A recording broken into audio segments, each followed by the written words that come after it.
The Girl Who Painted the Wind.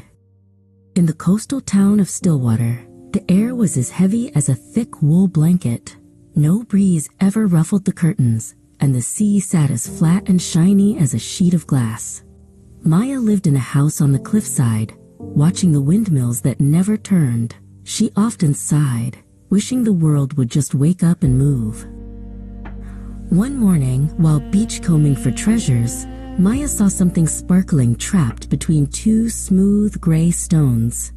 It was a paintbrush. Its handle was carved from silver driftwood, and its bristles shimmered like the inside of a seashell. When she picked it up, she felt a tiny, energetic hum vibrate through her fingers. Maya dipped the brush into a puddle that caught the bright morning sun. She swiped a bold, golden yellow stroke across the air. To her surprise, the paint didn't fall. It hung in the sky like a ribbon. Suddenly, a warm, gentle breeze swept through the town, making her hair dance for the very first time. Maya ran into the town square, her heart racing. She found a deep shadow and dipped her brush into the darkness. She painted a swirling arc of midnight blue onto the cobblestones. Instantly, the scent of wood smoke and crisp autumn leaves filled the air. Elder Jet, the oldest man in town, stopped and took a deep, happy breath. Further down the street, the gardens were stuck in a permanent, icy sleep. Maya found a patch of pale purple light reflecting off a window and used it to paint the flower beds. As the lavender paint touched the ground, the frost vanished.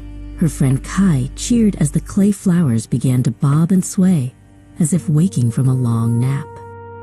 But the more Maya painted, the more the silver brush began to lose its shimmer. The bristles turned a dull, dusty gray. Slowly, a thick, heavy fog began to roll in from the sea, swallowing the golden breeze and the autumn scents. The world started to go quiet and still once again, colder than it had been before. The townspeople gathered in the square, shivering as the mist turned everything gray. The wind had stopped, and the warmth was fading fast. Elder Jet and Kai stood close together, looking into the fog with worried faces. "The magic is gone," Kai whispered, his voice trembling in the damp, still air. Maya realized she had one last canvas left, a large wooden board leaning against the clock tower. She didn't try to paint the wind this time. Instead, she painted the people. She painted Elder Jet reaching out his hand, his face full of kindness. Elder Jet stepped forward, watching her work, and realized that movement didn't have to come from the sky. Maya then painted Kai spinning and dancing. Inspired, Kai began to twirl in the middle of the fog, laughing as he moved. Other people began to join in, clapping and moving together. They weren't waiting for the magic brush to fix the world anymore. They were creating their own rhythm and their own warmth. As the townspeople moved and laughed together, the heavy fog began to tear apart.